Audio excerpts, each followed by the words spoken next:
As we begin this afternoon, just a word of gratitude to all of you for being here.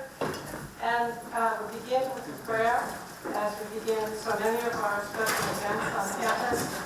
I'd like to ask Father Art to share an opening prayer for us.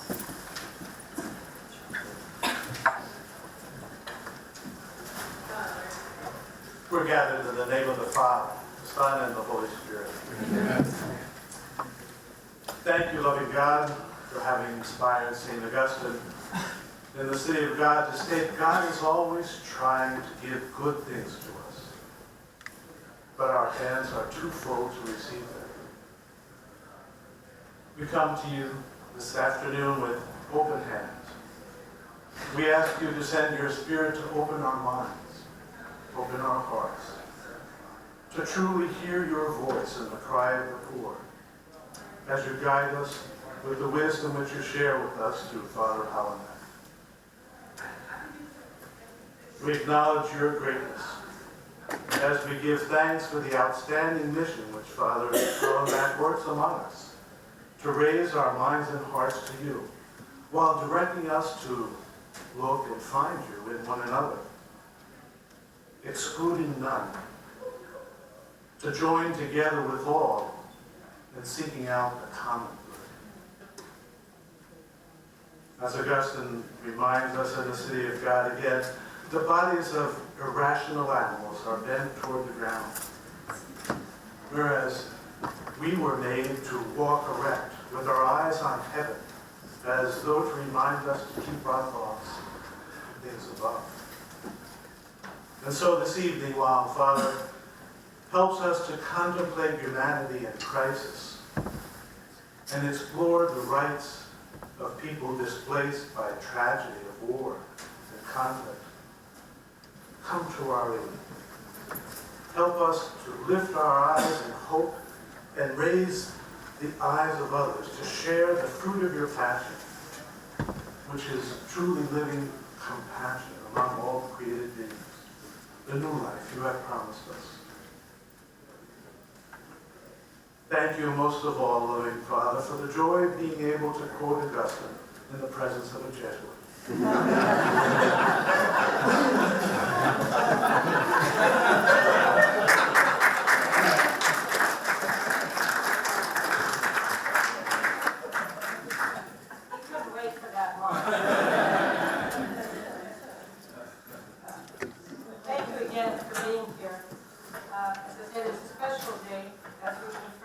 Civitas Dei medal and honor its fourth recipient, Father Hollenbeck, Jesuit. I want to take a few minutes to share with you what this medal signifies for our community. Over the last 15 years, we as a university, and in particular the Office for Mission and Ministry, has focused its attention on retrieving and renewing our Catholic Augustinian intellectual and moral history and identity, because we believe its richness and intellectual substance is a most valuable tool for navigating a world of complexity and ambiguity like ours today. The scope of the Catholic intellectual tradition stretches over 2 millennia and extends beyond the theological and philosophical traditions to include literary writings, art, design, and scientific contributions. It encompasses a sacramental view of reality and human experience, seeking to uncover and proclaim the deepest meaning of the universe and human existence. It was about 6 years ago that I suggested such an award in order to give prominence to this tradition, to honor those who have made significant contributions to the tradition, and lastly, to inspire others to continue the enrichment of the tradition. In his seminal work, The City of God, St. Augustine articulates a distinctive commitment to intellectual engagement between the Church and the world. With the Civitas Dei medal, Villanova University seeks to recognize Catholics who, through their work, have engaged the Church and the world, have brought about an encounter with faith and reason, have made exemplary contributions to the Catholic intellectual tradition, and lastly, have shown particular commitment to the pursuit of truth, beauty, and goodness. In the words of St. Augustine in Civitas Dei, Book 14, Chapter 28, we find, what we see then is that two societies have issued from two kinds of love. Worldly society has flowered from a selfish love which dared to despise even God, whereas the communion of saints is rooted in the love of God. In a word, this latter relies on the Lord, whereas the other boasts that it can get along by itself. The city of man seeks the praise of men, whereas the height of glory for the other is to hear God in the witness of conscience. The one lifts up its head in its own boasting, the other says to God, "Thou art my glory, thou liftest up my head." In the city of the world, both rulers themselves and people they dominate are dominated by the lust for domination.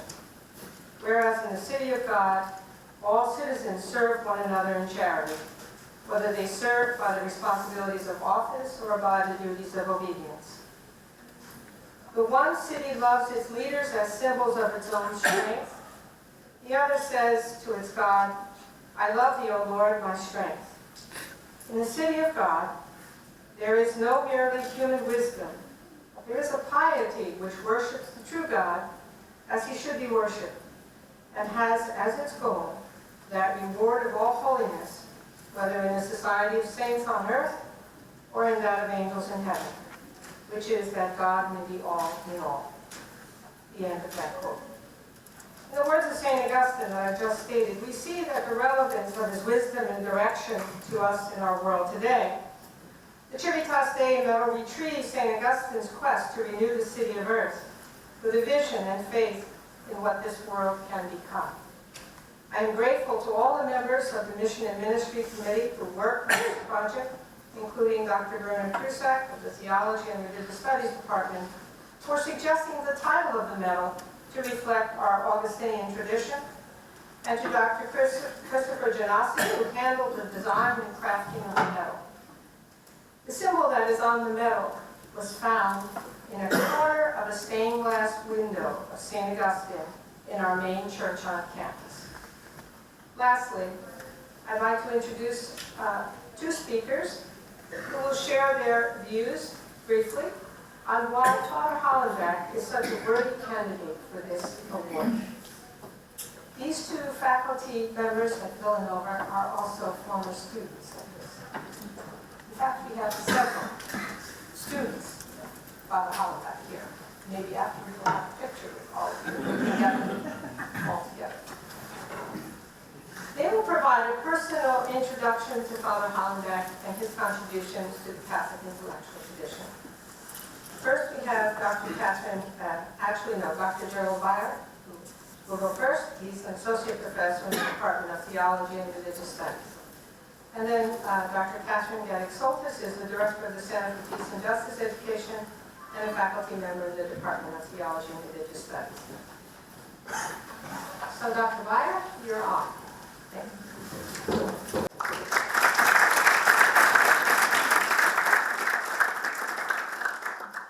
It's my distinct pleasure to speak about Professor David Hollenbach, S.J., to commemorate this well-deserved award.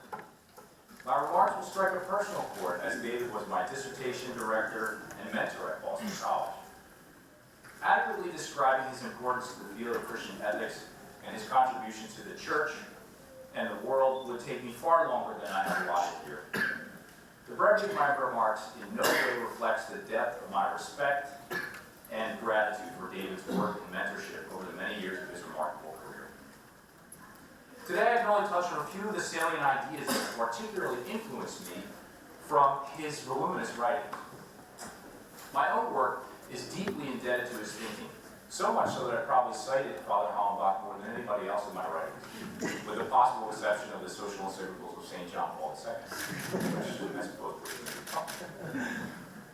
I'm therefore not surprised that Gary Dorian devotes significant attention to Professor Hollenbach in his book Social Ethics in the Making, which presents the most important thinkers and currents in Christian social ethics in the United States. As Dorian writes, David has, quote, specialized in judicious, scholarly essays that apply the reforming spirit of Vatican II to an increasingly global church and showed the relevance of Catholic social teaching to contentious public issues, end quote.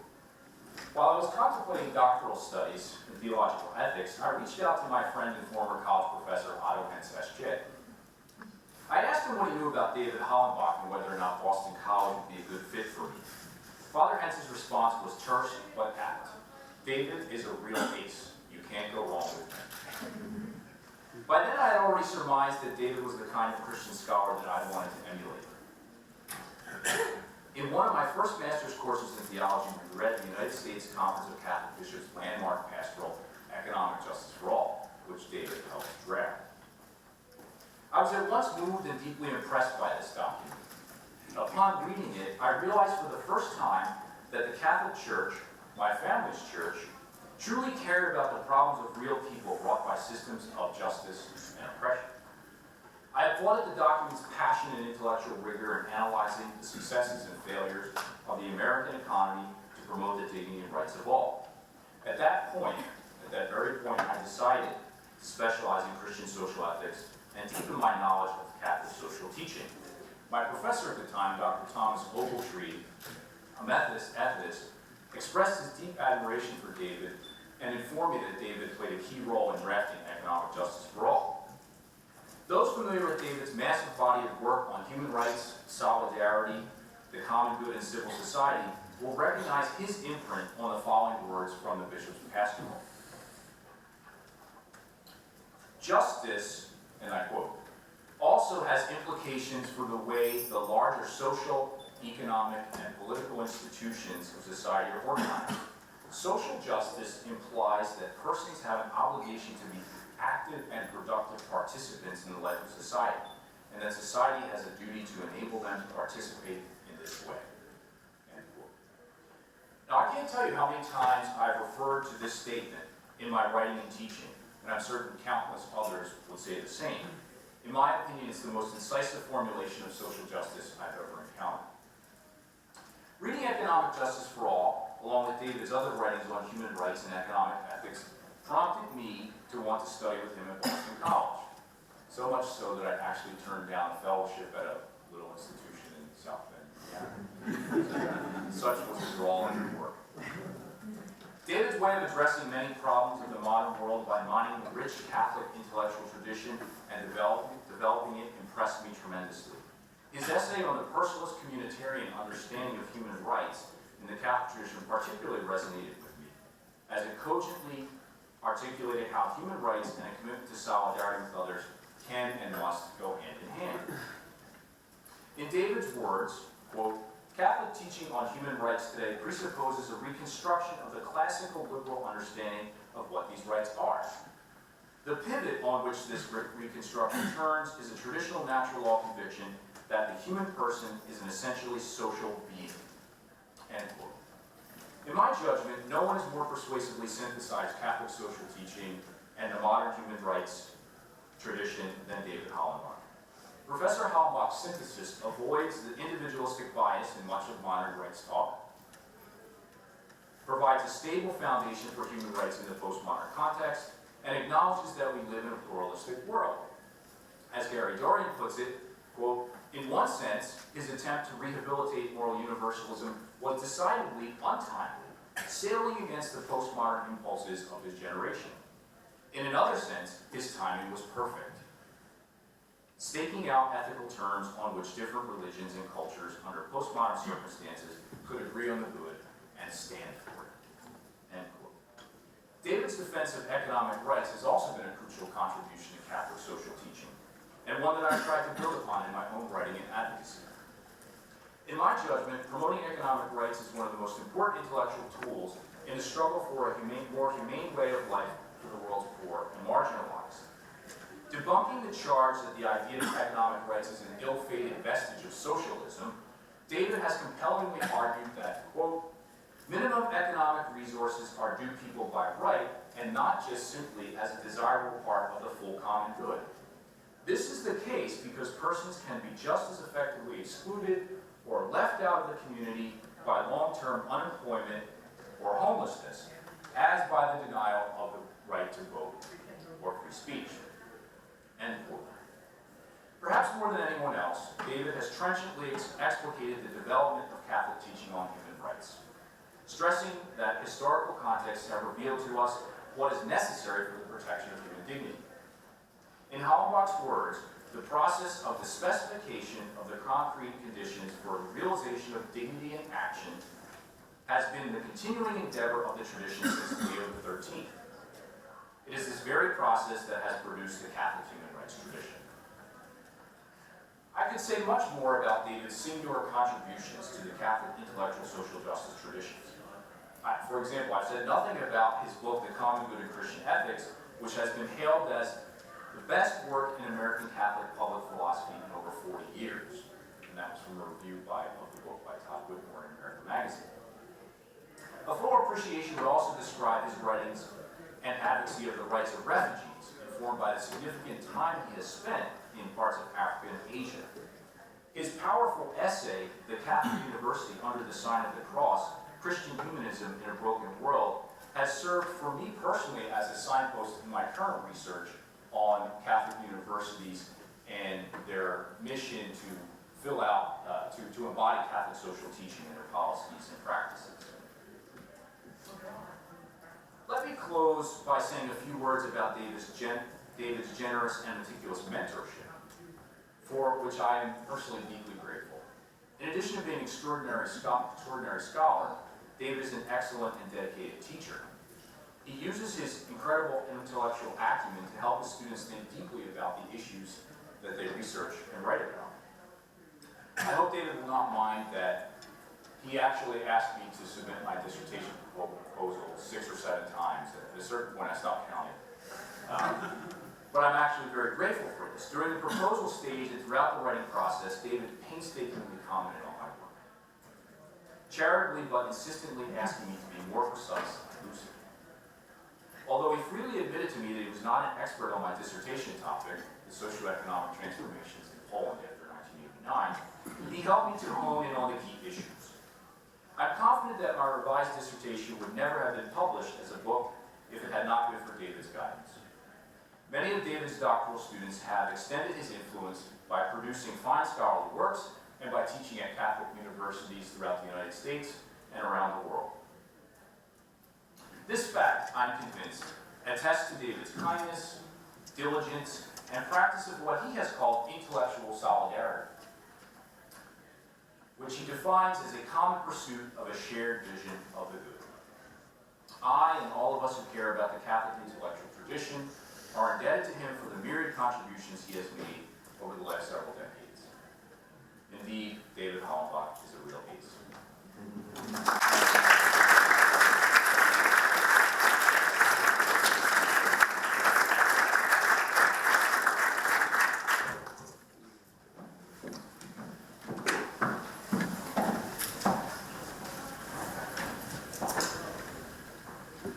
I am another one of the many people indebted to Professor David Hollenbach.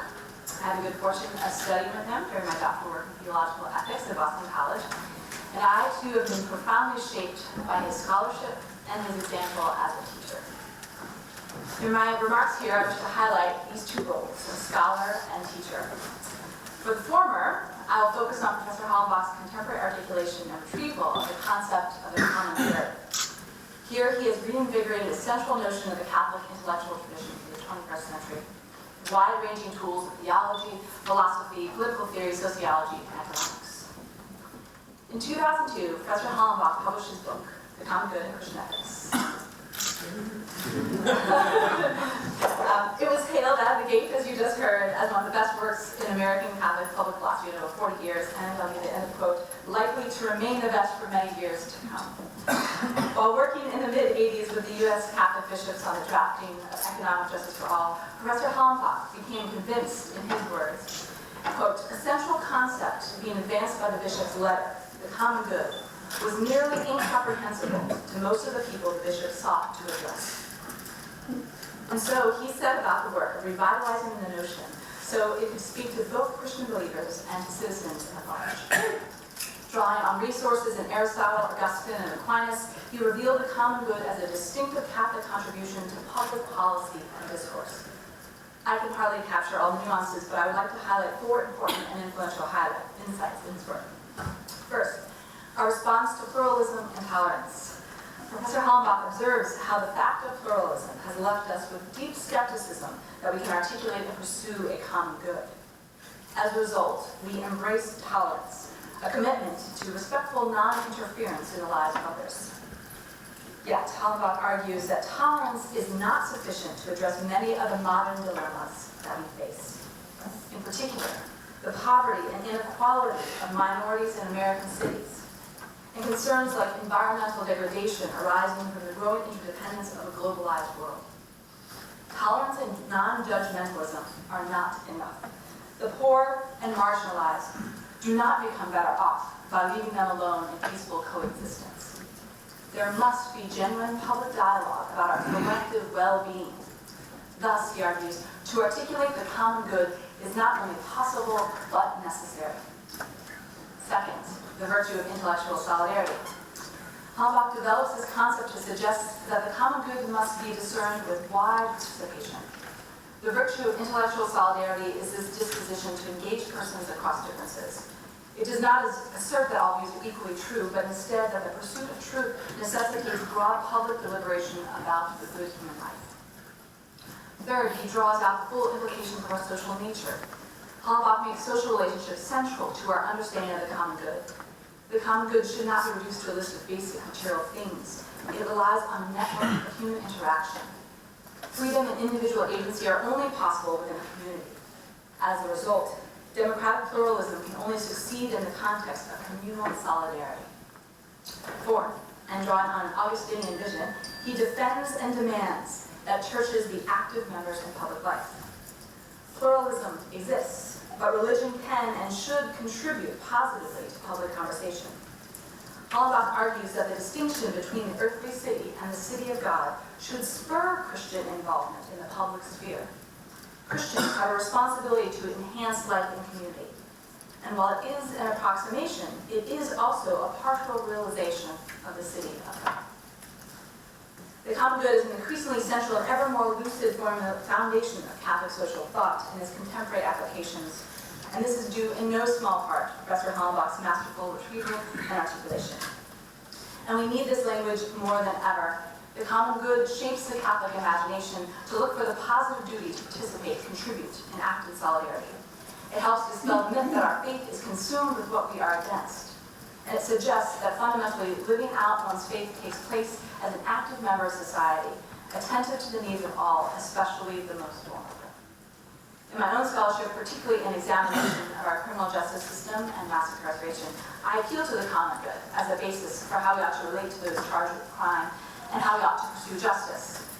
Drawn from Professor Hollenbach's work, there can be no justice unless we create opportunities for all members to participate and contribute to the good we share in common, including those members who are behind bars. One does not need to look far into the field to find similar evidence of Hollenbach's influence. Charlie Camosi has drawn explicitly on his account of intellectual solidarity to suggest that we might move beyond deeply polarized public discourse in politics and ethics. Maureen O'Connell has offered aesthetic solidarity as a complement to Hollenbach's intellectual solidarity, demonstrating the critical function of creative practices to build community. And we need look no further than the titles of the work of some of Professor Hollenbach's former students: Children, Consumerism, and the Common Good, Structures of Grace, Catholic Organizations Serving the Global Common Good, and the forthcoming volume, The Cosmic Common Good, Religious Grounds for Ecological Ethics. As is only appropriate, Hollenbach's influence goes beyond Christian ethics to other academic fields. For example, The Common Good in Christian Ethics is cited in work in the Journal of the American Academy of Psychiatry and the Law, and the Journal of Business Ethics. And the vision laid out by Hollenbach helps to animate grassroots organizations that seek to contribute to public discourse and policy, like the group Catholics in Alliance for the Common Good. To be sure, Professor David Hollenbach did not invent the common good, but his articulation gives new life, new application, and imagination to this vital notion of our tradition. That is a brief glimpse of Professor Hollenbach as a scholar, and now as a teacher. I received a remarkable doctoral formation at Boston College, but in terms of teaching, David Hollenbach was the best. And so it seems no coincidence that when I had my first opportunity to teach a graduate theology seminar of my own at Villanova, I created a course entitled Christian Ethics and the Common Good. Imitation is the sincerest form of flattery. And imitation was not just in the title. The format of the sessions was modeled directly off of what I experienced in Professor Hollenbach's courses. The first half of the class was dedicated to clarifying the argument of the author. No evaluation or critical engagement could take place until we were able to establish a careful and honest understanding of the text on its own terms. Only after this task was accomplished could we offer commentary and pose questions. Like many of my colleagues, I had never appreciated the hard work it is to accurately capture what an author is saying. I falsely assumed it would be self-evident. Students of Professor Hollenbach discovered that effort and discipline are required to faithfully comprehend another's vision. These seminars were demanding and fruitful, and to facilitate them, a pair of students would typically be assigned to prepare 4 to 5 thesis statements that succinctly communicated the core points of the author's argument. I still remember working with a classmate, a Jesuit priest from Cameroon, as we toiled for what seemed hours in order to distill hundreds of pages into 4 to 5 clear thesis statements. I put my graduate students through the same task because it is yet another piece of Professor Hollenbach's powerful pedagogy, demonstrating the careful, thorough work that is required for fruitful discourse. In preparation for these remarks, I reached out to a number of Professor Hollenbach's former students from Boston College, now professors. Every one of them commented about the powerful example of his teaching. Truly one of the best professors I have ever had or ever seen. Another, he was able to spur some of the best discussions I had in graduate school. And several colleagues admitted to the same sort of flattery I had practiced. They modeled their seminars entirely on Professor Hollenbach's method. Beyond the classes, many recalled the remarkable way he responds to his students as a mentor and advisor. They noted how quickly he would respond to emails with feedback, even when traveling in remote parts of the globe. His students are keenly aware that he prioritizes his commitment to them, both in developing their careers as scholars and simply helping them to grow as human beings. One described him as an oasis of peaceful reasonableness. Another former student commented, "I always felt that a conversation with David lifted my mind out of its muddled thinking and set me back on track." Just as he has done in his published works, Professor Hollenbach's example within the smaller spaces of his office and seminar rooms has made significant contributions to the Catholic intellectual tradition. He has equipped a new generation of thinkers with a model of intellectual humility and generosity, with high expectations for clarity and rigor, and with an appreciation that we need to continue to be in conversation with one another, especially when it is difficult, if we are to make any progress at all. Indeed, his own theological insights about the common good are in full display in the success of his pedagogy. Virtue of intellectual solidarity. So whether society or classroom, shared flourishing demands the work of disciplined conversation. We must interact across the differences with genuine listening and speaking. Participation. On one hand, the seminar, a mini society, requires and is enriched by the participation of all voices. On the other hand, our dignity is connected to our ability to participate. Taken together, we find that what is fundamental for the flourishing of individual students is at the same time fundamental for the flourishing of the seminar. They are not at odds, but inseparable. Professor Hollenbach's seminars are masterful because we are to learn from the texts in ways we could not learn from them in our isolated readings. Every seminar he teaches is a demonstration of the common good.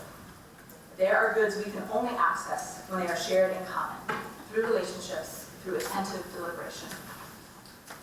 Professor Hollenbach has illuminated and revitalized a foundational concept of our Catholic tradition in both his work as a scholar and through his lived example as a teacher and mentor. This Civitas Dei award is most fitting indeed. In his own words, Professor Hollenbach tells us, quote, "Christians are called to contribute to transforming their society from lesser approximations of the heavenly city to ones that come nearer to the good that is their ultimate hope." Professor Hollenbach, David, thank you for your transformative contributions.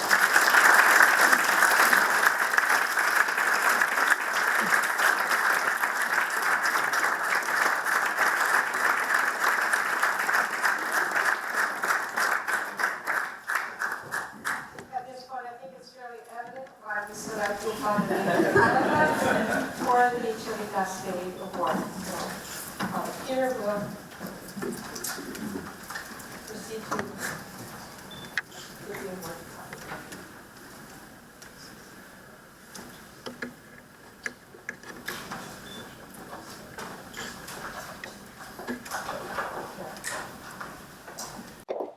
David Hollenbach, SJ, presently holds the Carrie and Ann McGuire Chair in Ethics and American History at the John W. Klug Center for Scholars at the Library of Congress. When his fall appointment at the library is complete, he will return to his regular position at Boston College, where he holds the University Chair in Human Rights and International Justice and Director of the Center for Human Rights and International Justice. At Boston College, he teaches Christian social ethics. His research deals with human rights, theories of justice, religious and ethical responses to humanitarian crises and refugees, and religion in political life. He approaches these issues in a way shaped by Catholic social thought and contemporary theology and moral philosophy.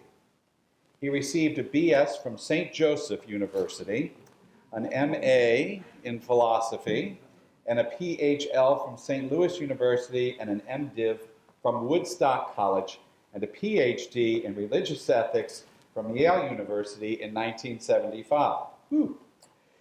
His works include Driven from Home, Protecting the Rights and Forced Migrants, 2010, Refugee Rights, Ethics, Advocacy, and Africa, 2008, The Global Face of Public Faith, Politics, Human Rights, and Christian Ethics, 2003, and The Common Good and Christian Ethics, 2002. In recent years, he has conducted workshops for parliamentarians and for church leaders in South Sudan on human rights and the development of their newly independent country. He frequently serves as a professor of social ethics at Hakim University College, Nairobi, Kenya. He has taught at the Jesuit Philosophy Institute in Ho Chi Minh City, Vietnam, and the East Asian Pastoral Institute in Manila, Philippines. He collaborates with the Jesuit Refugee Service on the human rights of displaced persons. He is currently president-elect of the Catholic Theological Society of America and was president of the Society of Christian Ethics from 1995 to 1996. He assisted the United States Conference of Catholic Bishops in drafting the 1986 pastoral letter, Economic Justice for All, Catholic Social Teaching and the United States Economy. In January 2009, David Hollenbeck received the Marianist Award for the University of Dayton for Catholic contribution to intellectual life. In June 1998, he received the John Courtney Murray Award for outstanding contributions to theology from the Catholic Theological Society of America. By the power invested in me by the Board of Trustees for your lifetime work in promoting the Catholic intellectual tradition, I confer on you, Father David Hollenbeck, the Civitas Dei Medal for 2015.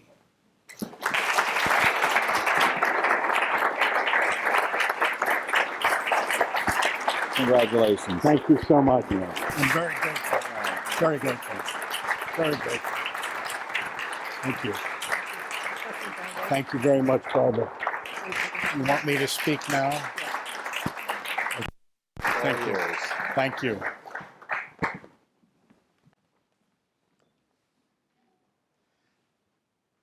I'm deeply grateful to receive the Civitas Dei Medal.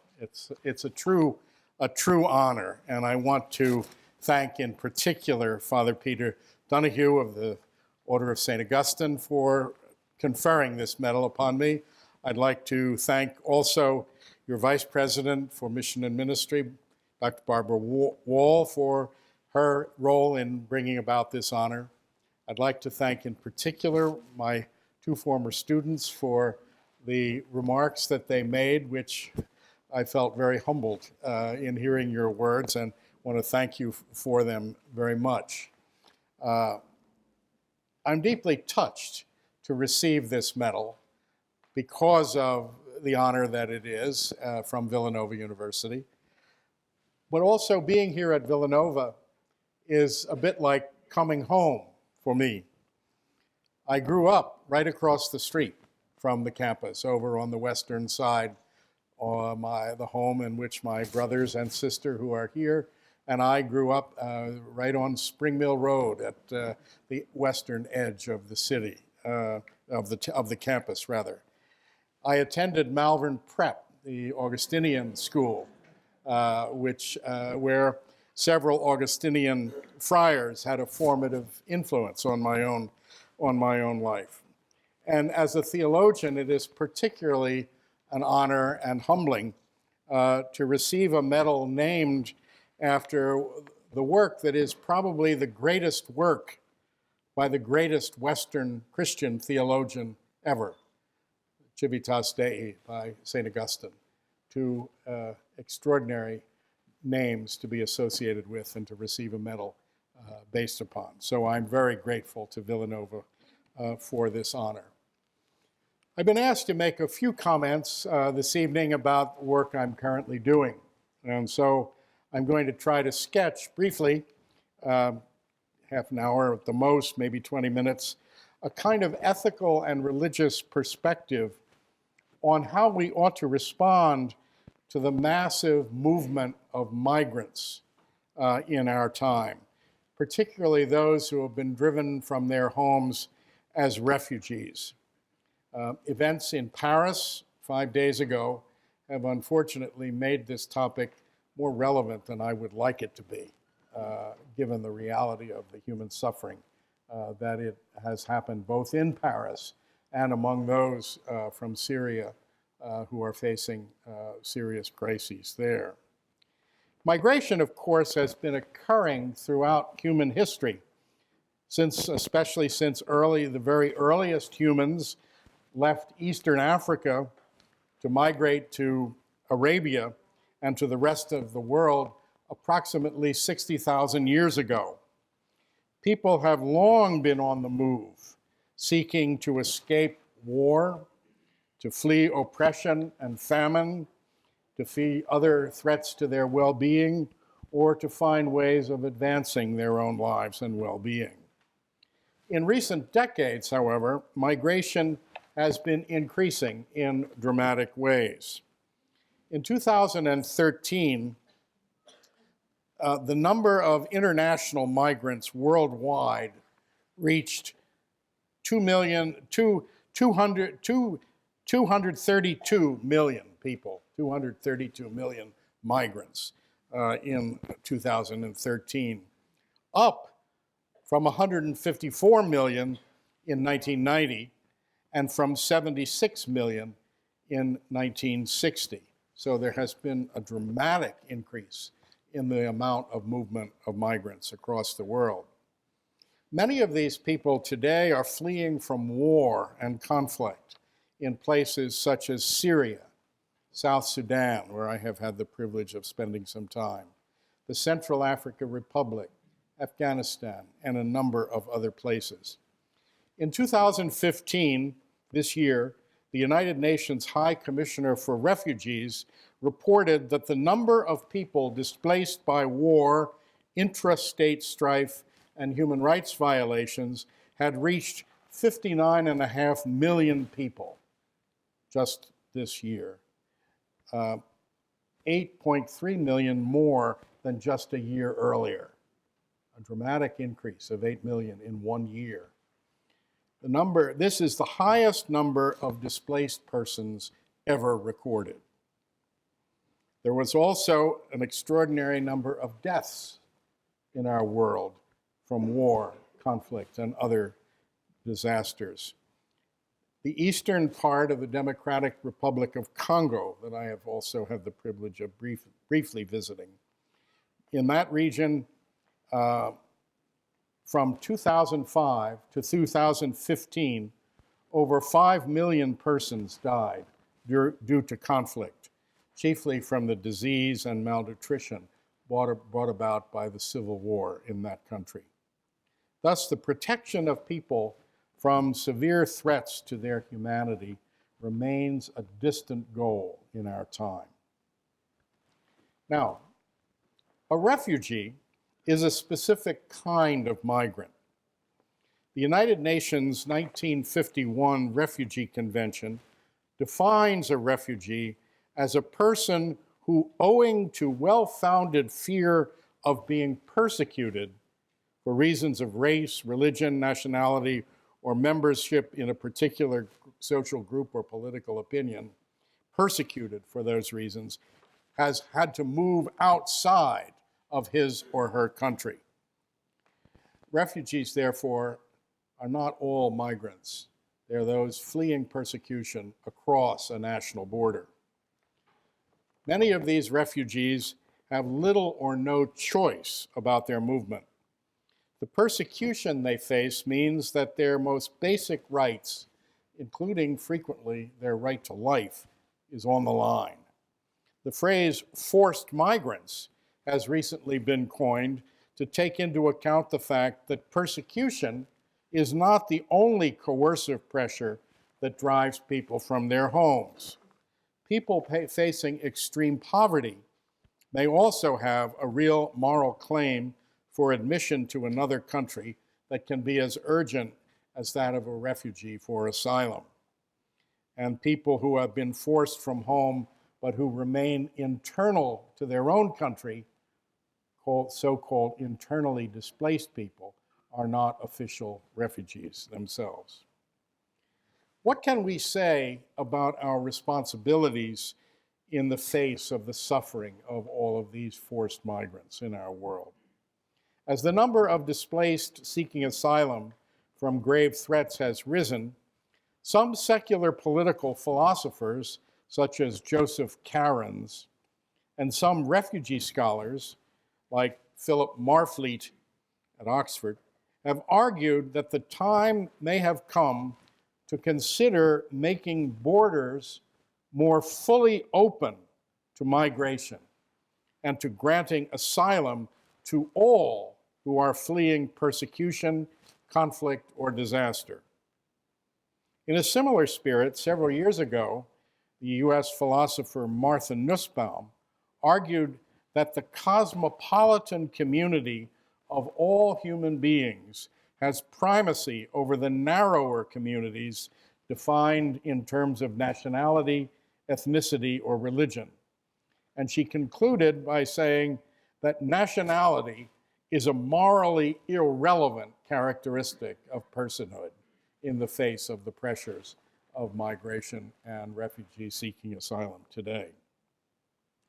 This support for very open borders can be given Christian religious backing. The theologian Christopher Hale has affirmed, "In Jesus Christ, there are no borders." Now, this stance has biblical roots. For example, in the Gospel of Matthew, just after Jesus' birth, he was driven from his home with Mary and Joseph by King Herod's effort to destroy him as a threat to Herod's regime. To be somewhat anachronistic, we could say that since the baby Jesus with Mary and Joseph were fleeing persecution across a border, they met the International Convention's definition of refugees. Also, in Matthew's Gospel, Jesus teaches that on the day of judgment, one's salvation will be determined by whether one has welcomed the hungry, the thirsty, and most relevant here, the stranger. Jesus says, when you welcome them, those strangers, those refugees, you welcome me. Thus, Christians should recognize their special duties toward the suffering people who are not members of their own communities, including refugees and migrants. Now, Jesus' inclusive teaching in this regard echoes the book of Genesis' affirmation that all persons have been created in the image and likeness of God and are thus brothers and sisters in a single human family, no matter what their nationality or ethnicity. Every person is created with a worth that reaches across national borders. The universality of human dignity led Pope John XXIII to insist in 1963, and I quote, "The fact that one is a citizen of a particular state does not detract in any way from his or her membership in the human family as a whole, nor from his or her citizenship in the world community. Now, the question, of course, is whether or not this philosophical and Christian universalism that really means that state borders have no moral relevance, as Martha Nussbaum claims. I'm going to say a few words now to suggest that the argument is a little bit more complex than that. An appreciation of the common humanity of all people must not only support the unity of the human family, but if we respect everyone, we must also respect the differences between people, between cultures, and even the differences between nations. An exclusive stress on what we have in common will also have some difficulty explaining why being forced from home has moral significance. If being at home is not important, then being forced from home is not important either. And we judge that that can't be right. We need, therefore, I'm going to suggest, a more differentiated approach about how responsibilities reach across borders than the simple stress on the unity of the human family can provide if it's taken alone.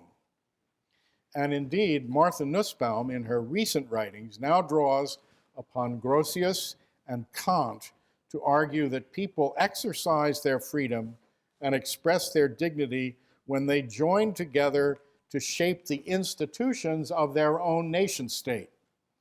Protecting the independence of accountable states is thus a way of protecting the dignity of persons.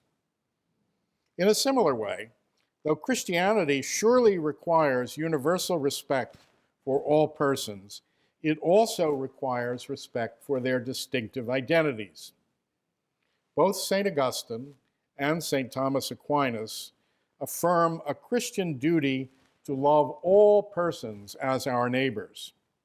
At the same time, both Augustine and Aquinas recognize that there is an order of priorities among different loves we may have, what Augustine called an ordo amoris, an ordering of our loves.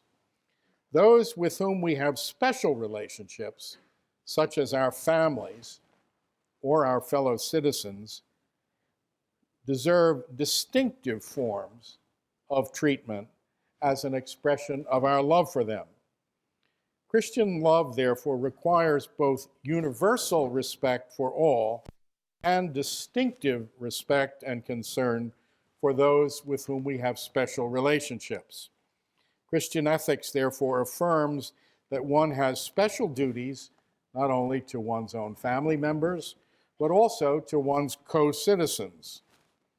At the same time, Christian ethics would forbid actions and policies that effectively treat those from other families or other countries as if they were non-persons. The distinctive relationships cannot negate the universal relations. We need both. The mass movement of people in our world today, therefore, calls us to reflect carefully on the relative weights of the obligations and rights that arise from our common humanity and from our distinctive identities. Let me suggest to conclude several priorities among these diverse duties and rights.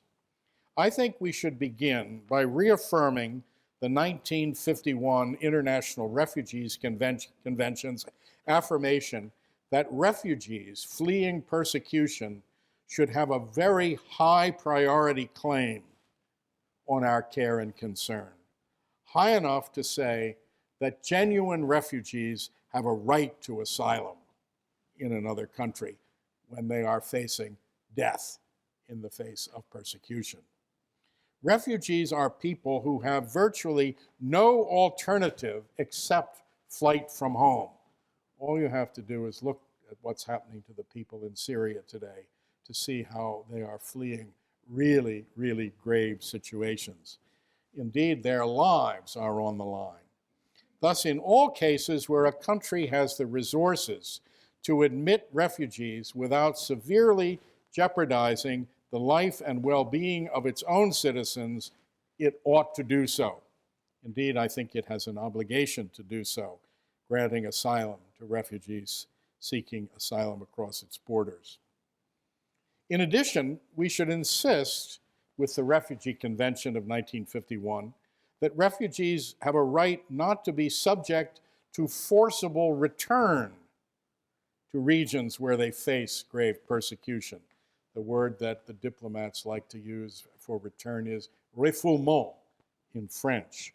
Non-refoulement, not being sent back to where one would face grave violations of one's rights, is a duty that I think takes very high priority as we recognize both universal and particular relationships. It is clear, in my judgment, that the wealthy countries of Europe and North America do in fact have the resources needed to grant asylum to significant numbers of refugees fleeing the disastrous consequences in countries such as Syria, South Sudan, Central African Republic, and some other places today. In my judgment, Chancellor Angela Merkel has taken the right path when she has decided to relax the borders of Germany to admit many fleeing from the crisis in Syria. Now, though the recent attacks in Paris certainly call for increased protection against terror, in my judgment, this can be provided in ways that will continue to provide asylum to the refugees who face much greater dangers than we in the rich countries of the North Atlantic face from terrorism. We've got millions of people in Syria facing persecution and starvation, millions. And therefore, response to that need, it seems to me, we have to find a way to grapple with the reality of dangers of terrorism and not turn our back on these people, so many of whom are gravely suffering. Also, we should not forget that developing countries today host 86% of all the refugees in the world. The refugee issue has become a big deal because it's affecting Europe. But in fact, most of the refugees, in fact, 86% of them, are in the poorest countries of the world. These are countries that have very few resources to deal with these refugees that are coming across their borders. So when Prime Minister David Cameron of the UK announced that about a month ago that his country would grant asylum to 20,000 people over the next 5 years, he was appropriately reminded that Lebanon had admitted that many Syrian refugees in the last 2 weekends, not the next 5 years. Thus, rich nations of the North have a duty to admit a considerably larger number of asylum seekers than we are doing now. And we also have a responsibility, in my judgment, to help these less developed countries who are already hosting most of the world's refugees. They don't have the resources to help them.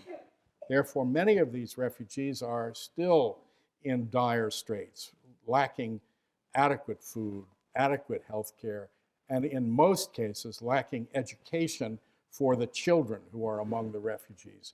Most of the refugees coming out of Syria today are under the age of 18, and they get almost no education. Sadly, the funds being provided for this so-called burden sharing with the less developed countries by us in the rich countries of the North are falling far short of what is genuinely needed. After the attacks in Paris, therefore, in my judgment, we must resist the temptation to allow fear to override the sense of common humanity that we should share with these displaced people. It's also clear that in wealthy countries such as those of the US, Europe, and Australia, Much of the negative attitude toward migrants and refugees today is grounded in a mixture of racially driven xenophobia and suspicion of Islam.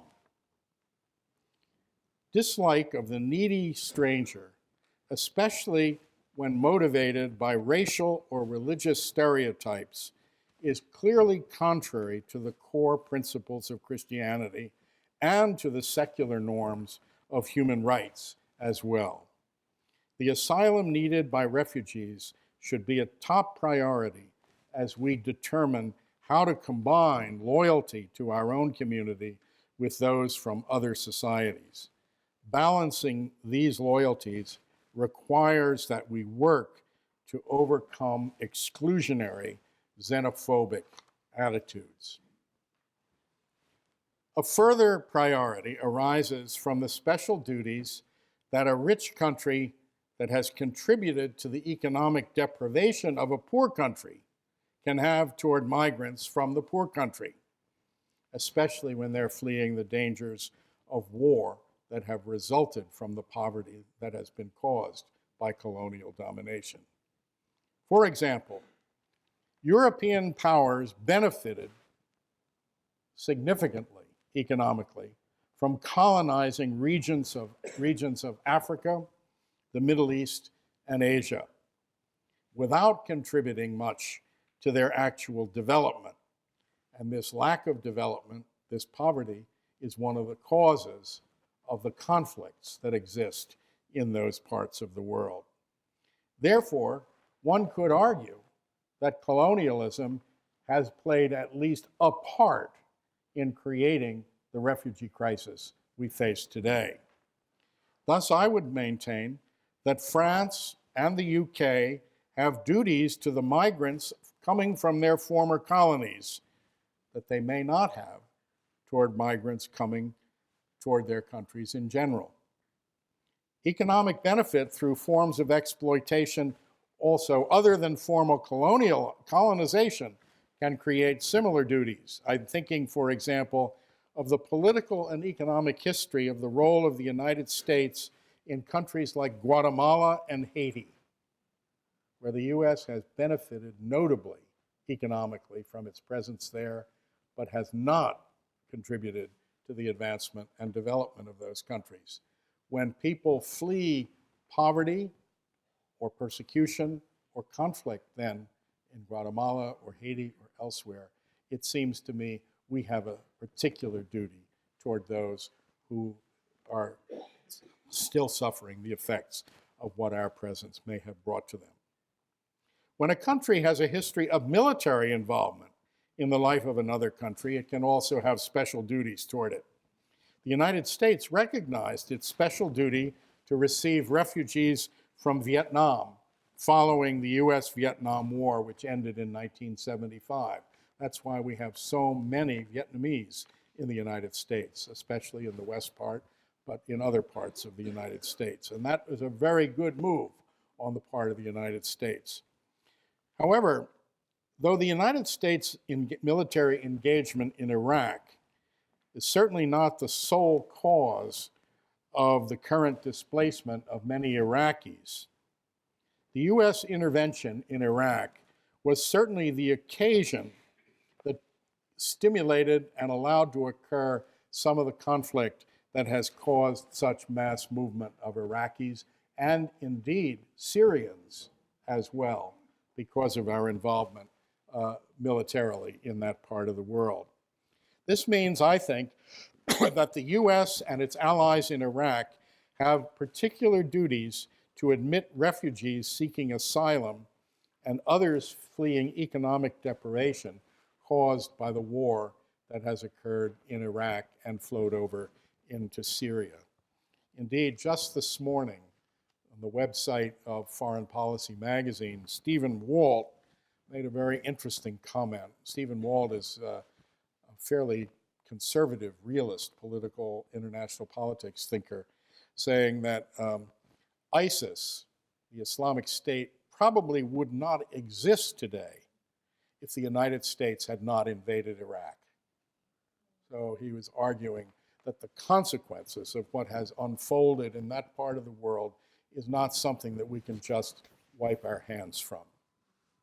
So we have serious responsibilities toward those fleeing the conflict there, and also responsibilities to try to help rebuild the political and economic life that has been so destroyed and caused such movement from those parts of the world. Now, there are no doubt additional grounds for a country to grant priority to admission of migrants and refugees from a particular background when not all can be received. But I hope my suggestions this afternoon might indicate the direction I think we should be moving. This is not a complete agenda for refugee and migration policy, but at least it opens up the door for thinking about what the fundamental criterion for how we approach this issue might be as we determine our priorities. We have a special duty toward those whose lives and dignity are severely threatened. As Pope Francis has repeatedly stressed, the duties to refugees are duties to our brothers and sisters in the human family, and we Christians believe they are duties to Christ. We are urgently challenged, I think, to live up to these duties today. Thanks very much. Happy to take questions or observations or disagreements. I don't, since we talk about intellectual solidarity, I'm not just here to respond. I'm interested in hearing what you think, too. Yes, sir. No intent to embarrass the Jesuits, but the provincial, I think, of all Augustinians in Rome has asked every Augustinian institution and community to sponsor a refugee family after he saw the movement in Europe. How about the Jesuits doing something? Well, I mean, I've gotten involved in this partly through my work with the Jesuit Refugee Service. We have Jesuits working in 50 countries around the world, specifically with refugees. So I don't know that we've talked about admitting, having refugees come into our immediate communities, but we do have a lot of people, Jesuits, and also lay men and women who are working with them in various parts of the world. One of the major bodies working on the ground in Syria today is the Jesuit Refugee Service, providing assistance to those people who are internally displaced within Syria. So we've been trying, and but I'm really delighted to hear about what the Augustinians are doing about this. That's an excellent move. Pope Francis has called for the same thing for churches and parishes around the world as well, and he's admitting some refugees to live inside the Vatican right now. I don't know whether he's invited them to live into the papal apartments yet, but we'll see. He's not himself because he doesn't think it's appropriate to live there anymore. But anyway, I don't know whether he's invited them. Yes? Just a comment for a moment. It's taking in a refugee family, whether it is an institution doing it or individuals doing it, is an act of charity. And what I would want to do is to see that taking in leverages policy change. That's just a comment. Absolutely. I couldn't agree more. I mean, we've got to find ways. I mean, we've got just under, well, million displaced people in the world today. We're not going to solve the 60 million problem by admitting a few more refugees to some parishes in the United States. We've got to find a way to address the cause of this massive displacement around the world. And that's where we've got to find a way, which is not to say that we shouldn't receive them. We should grant asylum, but we have to find a way to bring the conflict in Syria to some kind of peaceful resolution. That's all sorts of diplomacy needs to be involved in that. And then there are similar conflicts in places like the Central African Republic or Somalia or so finding ways to address these issues on the level of public policy and diplomacy, national relations is a really crucial. That's where I think Secretary of State John Kerry is really making some serious efforts in that regard. It's not easy. It's not easy at all. But I think that's the direction we need to move. I agree with that. Yes, Ed. The U.S. Response to these incredible problems is to raise the defense budget to record level. And now there are candidates wanting to raise it trillions of dollars. What kind of response is that to these problems? Yeah, well, I'm not sure that the defense budget is the solution to this problem at all. I do think we're getting some strong statements coming out of both the governors and some members of Congress and some presidential candidates wanting to say we just exclude these people from having any kind of access to the United States. That's moving in the wrong direction.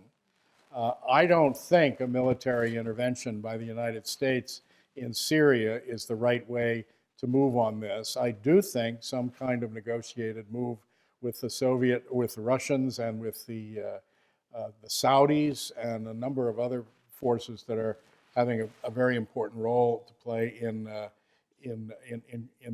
situation existing in Syria and Iraq is essential.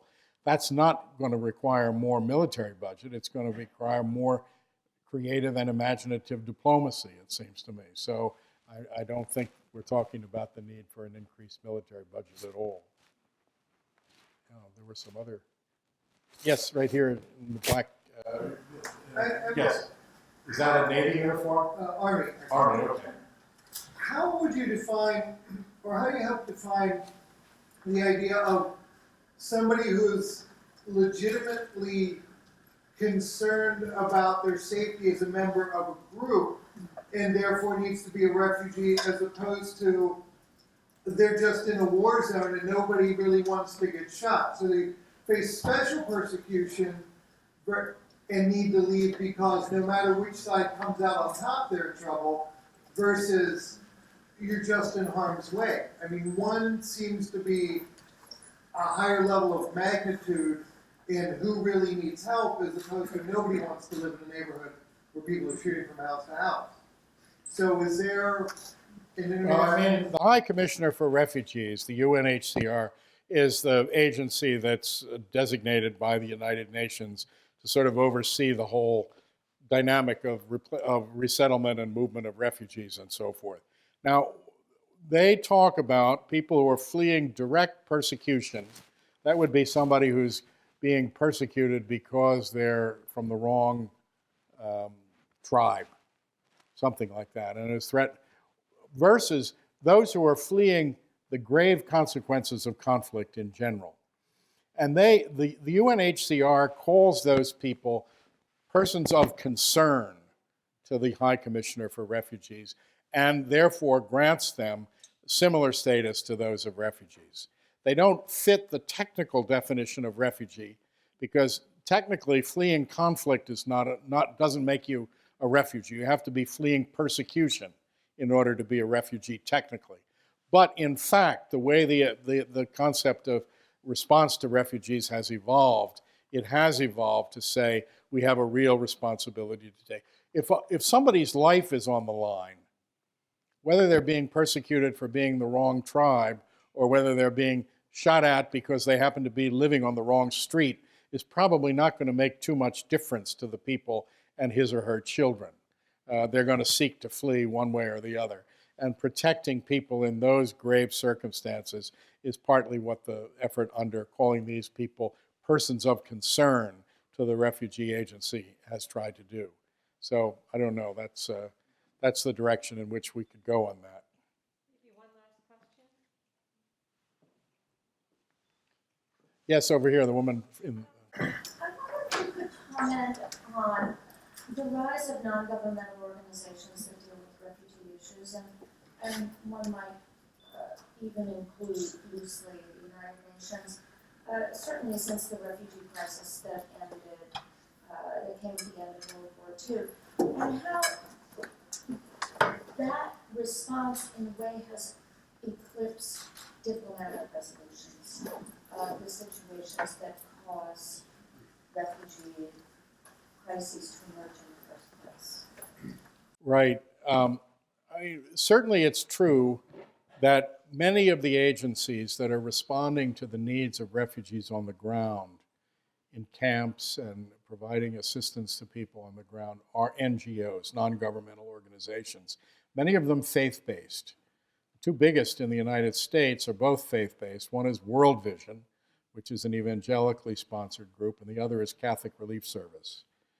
They're very deeply involved. I've written an article about this, and I've actually looked at the budgets of these various agencies, and the faith-based agencies their budgets are in the same vicinity as groups like CARE and Médecins Sans Frontières, which are secular. So but these NGOs are playing a very important role.